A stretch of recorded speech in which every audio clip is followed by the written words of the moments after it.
이제 커널 트릭에 대해서 이야기해 보도록 하겠습니다. 굉장히 솔깃하죠? 아주 놀라운 그런 트릭이고요. 거기에 대해서 자세히 살펴보도록 하겠습니다.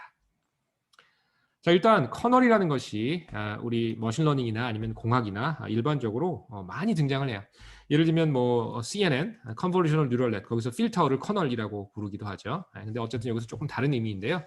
우리 서포트 벡터 머신의 커널 트릭에서 사용되는 이 커널이 무슨 뜻인지 살펴보도록 하겠습니다. 커널은 길게 이야기하자면 다음과 같은 이름이에요. 피처 스페이스, 즉 Z라고 하는 스페이스에서의 이너 프로덕트를 어떤 커널과 결부시켜서 우리는 이야기를 합니다. 매우 길잖아요. 그래서 줄여서 그냥 커널 이렇게 이야기하는 거예요. 자, 그래서 줄여서 커널이다라고 이야기한다는 것이고요. 만약에 우리가 매핑 파일을 이용해서 만약에 설명을 한다. 그리고 오리지널 인풋 스페이스가 D차원 공간이라고 이야기한다라고 하면 커널은 어떻게 정의되겠어요? 이렇게 정의될 거예요. 잘 보면 커널이 아까 피처 스페이스에서 내적이라고 했고요. 이것을 phi라고 하는 노테이션을 써서 설명하면 phi of x transpose phi of x prime이 될 거고요. 그래서 이 부분을 우리는 커널인데 x하고 x 프라임 사이의 커널이다. 이렇게 쓰겠다 하는 거예요. 그러면 이제 수학적인 매핑 노테이션으로 보면 얘는 어떻게 되냐면 d 차원의 입력 두 개를 받아서, 즉 여기에 x하고 x 프라임 두 개를 받아서 implicitly 매핑을 하겠죠. z라고 하는 피처 스페이스로. 그 다음에 그럼 z하고 z1이 될 거고요. 그 둘을 내적한 거. 그게 커널이고요. 내적이니까 결과값은 스케일러이겠죠. 그래서 출력의 차원은 이렇게 1차원이 됩니다. 이것을 커널이라고 불러줘요. 즉 다시 얘기하면 피처 스페이스에서의 내적 이렇게 얘기하는 거예요. 자, 그래서 SVM이라는 걸 생각해 보면 이제 이렇게 다음과 같이 바꿀 수 있어요. 아까 우리 어떻게 얘기했어요? X를 넣고 피처 스페이스로 보낸 다음에 거기서 라인을 쓰는 거라고 했잖아요. 그죠? 피처 non-linear transformation을 한다는 게. 그러면 그 피처 스페이스에서 내적이니까 Z, T하고 Z를 이렇게 내적하는 거고 그게 이제 결국은 커널이잖아요. 그래서 커널 X, X, T 뭐 이렇게 되겠죠. 그죠? 이렇게. 여기서 순서가 바뀌었는데 뭐 상관없죠. XT하고 X라는 거의 커널. 그 얘기는 뭐예요? XT 매핑하고 X 매핑한 다음에 둘을 내적 취한 거. 그래서 이렇게 쓸 수 있을 거고요. 자, 그래서 요거 한번 눈에 발라 놓으시기 바랍니다. 우리 오리지널 인풋 스페이스에서 X라는 놈에 대한 클래스가 궁금해요 라고 하면 아주 긴 설명이 필요해요. 이걸 이렇게 매핑하고요. 거기서 내적한 다음에 그 스페이스에서 뭐 알파 곱하고 y 곱하고 막 해가지고 쩌쩌쩌 합니다. 그 얘기가 여기 5번식에 이렇게 간결하게 쓰여 있는 거죠.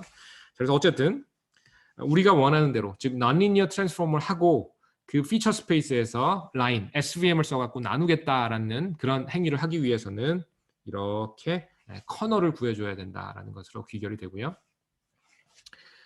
자, 이제 등장을 합니다. 교수님, 그러면 결국은 피처 스페이스에서 서포트 벡터 머신을 쓰기 위해서는 커널을 구해야 된다라는 것으로 귀결이 된다라고 하셨는데 커널이라는 것이 결국은 이너 프로덕트, Z라고 하는 피처 스페이스에서 이너 프로덕트를 결부하고 있으니까 커널을 구하려면 그런 트랜스포메이션을 해야 되는 거 아닙니까? 라는 질문을 할 거고 미리 이야기하면 뭐 경우에 따라서는 안 그래도 돼요 라고 이야기하는 거고 그때 사용되는 것이 이제 커널 트릭이라는 거예요. 그래서 그 얘기를 해보겠습니다. 결국 한마디로 얘기하면 이 커널을 구할 때 트랜스포메이션, 파일을 하지 않고도 구할 수 있는 그런 트릭이에요. 그렇죠?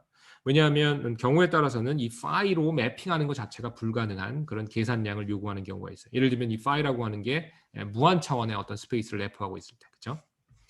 뭐 무한 차원이 아니더라도 차원이 매우 높으면 내적이 익스펜시브 하잖아요, 그렇죠? 자, 그래서 우리는 그것을 좀 설명을 할게요. 자, 어떤 상황을 고려하냐면 정의대로 두 x하고 x 프라임이라고 하는 포인트의 커널, 즉 phi 둘 사이의 내적을 한번 고려해 보는데 어떤 상황이냐면 x의 차원은 뭐 상대적으로 낮은데 z의 차원이 매우 높은 그런 경우를 한번 생각해 보세요. 그럼 왜 이렇게 차원 높은 걸 자꾸 고집하세요? 라고 물으면 이게 차원이 높였더니 거기 선으로 분리가 돼. 이런 얘기예요. 근데 이제 그러면 내적 어떻게 하실 건데요? 거기에 대한 얘기를 하는 거죠. 그래서 우리의 phi는 b 차원에서 k 차원으로의 매핑인데 여기서 공교롭게도 k가 매우 큰 그런 상황을 한번 가정해 보자. 있다라는 거예요. 그래서 K가 매우 클 수 있고 그랬을 때는 당연히 Z 스페이스에서 내적이 굉장히 오래 걸리겠죠. 차원이 크니까. 뭐 예를 들면 뭐 1000만 차원 해보자. 그럼 1000만 차원의 두 벡터를 내적하려면 많이 걸리고요. 심지어 무한대 차원 이거 구할 수 없죠. 자, 그래서 하나의 솔루션은 K는 무지하게 크지만 D는 K보다 훨씬 작다라고 하는 우리의 가정을 이용해서 이 Z 스페이스에서 내적을 혹시 X 스페이스에서 할 수 있는지를 고려하는 거예요. 그래서 그것이 하나의 솔루션이 될 수 있겠죠. 자, 그래서 인풋 스페이스에서 커널을 구하는 거예요. 피처 스페이스가 아니고 이렇게 할 수 없을까요? 라고 묻는 거예요. 할 수 있는 사례 아까 봤죠. 자꾸 얘기하지만 아까 그래 봤잖아요. Z 뭐 아까는 트랜스포즈 Z 프라임이었나요? 이게 이제 결국 뭐랑 같았어요? X 트랜스포즈 X 프라임의 제곱하고 같은 거 아까 보여드렸잖아요. 그죠? 그래서 그렇게 할 수 있는 경우가 있다는 거예요. 언제나 그런 건 아니지만 그렇게 할 수 있는 경우가 있다라는 것이죠. 자, 그래서 이퀘이션 2 아까 사례에서 이미 봤고요. 그래서 요 네모 박스 중요한 내용입니다. 커널을 우리는 구하고 싶어요. 왜냐하면 이 커널을 구한다라는 거의 의미가 피처 스페이스로 non-linear transformation 시켜놓고 거기서 라인을 쓰겠다라고 하는 거창한 얘기를 풀어나가기 위해서 이거 필요한 얘기예요. 그런데 문제가 그럼 그 매핑이 엄청 비싸면 어떻게 해요? 그 매핑된 스페이스의 차원이 매우 높으면 어떻게 해요? 그러면 계산적으로 아주 오래 걸리거나 못하지 않나요? 답은 그 말이 맞는데요. 근데 일부 경우에 있어서 오리지널 스페이스에서 내적을 하지만 그게 마치 피처 스페이스에서 내적한 거와 같은 효과를 주는 경우가 있습니다라고 하는 것을 계속 반복해서 설명하는 거예요. 그래서 여기는 without이겠죠. 그렇죠? 이 커널을 실제로 매핑하지 않고 구할 수 있는 그런 사례들이 존재한다라는 거예요. 이그젬플이 최고죠. 한번 봅시다. 자, 우리 일단 첫 번째 이그젬플 아까 봤고요. 그럼에도 불구하고 이그젬플 하나 더 보죠. 자, 우리의 커널을 다음과 같이 만약에 정의한다라고 가정을 해보죠. x하고 x 프라임 사이에 커널이 어떻게 정의되냐 하면 이렇게 1 더하기 x 트랜스포즈 x 프라임 더한 거에 제곱으로 만약에 정의를 한다라고 해보죠. 자, 그러면 이게 커널이라고 실제로 불리려면 다음과 같은 답에 대한 질문에 대한 답이 yes여야 돼요.